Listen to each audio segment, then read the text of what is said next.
મારા ખેડૂત ભાઈઓ ડાયરાને રામ રામ અને મારા બધા ખેડૂત મિત્રોનો મારા વિડીયોની અંદર સ્વાગત છે। તો દોસ્તો આજે આપણે આવી ગયા છીએ ફાઇનલી કપાસની અંદર અને આજે આપણે કપાસની અંદર જોવાનું છે કે છેલ્લા એન્ડ સુધી કપાસની અંદર બાજ કેવો બેહે છે અને કેરીઓ કેવી છે એ વિશે। તો દોસ્તો આજે આપણે કપાસની અંદર આવી ગયા છીએ ખેડૂત મિત્રો, તમે જોઈ શકો છો કે કપાસની અંદર આપણે રૂ પણ આવી ગયું છે, કાલા ફાટ્યા છે ને કેરીઓ પણ સરસ મજાની થઈ ગઈ છે, તમે જોઈ શકો છો। તો દોસ્તો આજે આપણે વાત કરીશું કપાસની અંદર કે આપણે કપાસની કેરીઓ એકદમ સારી છે અને રૂ પણ થઈ ગયું છે વેણાવા તૈયાર। તો આપણો કપાસ થોડો આહાડો હતો, એના કારણથી બહુ સારો વિકાસ છે કપાસની અંદર અને કપાસનો અત્યારે હાલમાં પણ બહુ સારા ફૂલડા આવે છે, બાજ સારો આવે છે અને કપાસની અંદર આપણે કે કયું ખાતર યુઝ કર્યું હતું એ વિશે વાત કરવાની છે અને કયા દવાનો છંટાવ કરવાથી કપાસની અંદર કોઈ પણ જાતનો રોગ નથી આવે એ વિશે પણ આજે આપણે વાત કરીશું દોસ્તો।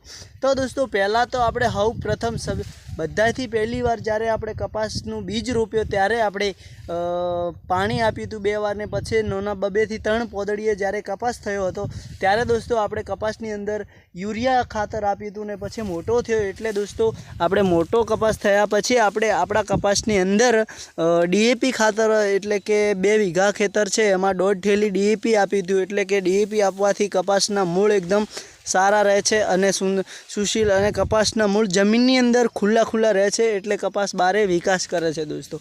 અને પછી આપણે આપી હતું ફરીથી યુરિયા અને પછી 2-3 વાર કપાસની ખેડ કરી। તો જોઈ શકો છો દોસ્તો એ છે આ કપાસનું રિઝલ્ટ આપણી સામે। તો જુઓ કે કપાસ બહુ સારો છે, એની કેરીઓ સારી છે અને દોસ્તો જુઓ કે કપાસની અંદર રૂ પણ આવી ગયું છે, તમે જોઈ શકો છો। તો દોસ્તો આજનો અમારો આ કપાસનો બ્લોગને કેવો લાગ્યો તમને એ જણાવજો કોમેન્ટમાં। તો દોસ્તો આજે આપણે વાત કરવાના છીએ ફાઇનલી કપાસની અંદર। તો હવે આપણે એ વાત કરવાની છે કે આની અંદર આપણે કઈ દવાનો છંટાવ કર્યો તો કે આપણી કપાસની અંદર કોઈ પણ જાતની બીમારી કે કોઈ રોગ નથી દોસ્તો।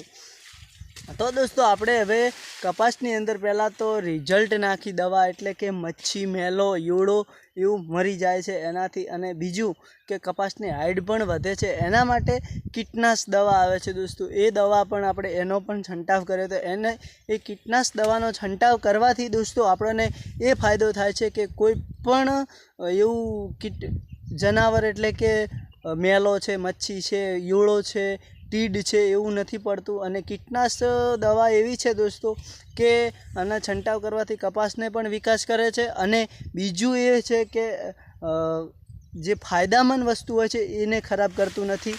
તો દોસ્તો જોઈ શકો છો આપણે ફાઇનલી કપાસની અંદર આવીને તો આ છે અમારો કપાસ દોસ્તો, તમે જુઓ કે કપાસની અંદર કેરીઓ પણ બહુ સારી છે, વિકાસ પણ બહુ સારો છે અને એની અંદર જે છે જુઓ કે વરસાદના કારણથી કપાસ પણ આપણે નમી ગયો છે। તો દોસ્તો બસ અમારા આજના વિડીયોની અંદર આટલું જ। અમારો આ વિડીયો તમને સારો લાગ્યો હોય ખેતીવાડીનો તો જરૂરથી અમારા આ વિડીયોને શેર કરજો, સબસ્ક્રાઈબર કરજો અને વિડીયોને લાઇક પણ કરજો। તો જોઈ લેશું દોસ્તો આ છે અમારા ખેતરનો આખો કપાસ। તો ચાલો મિત્રો આજના વિડીયોમાં આટલું જ, નેક્સ્ટ વિડીયોમાં ફરીથી મળીશું।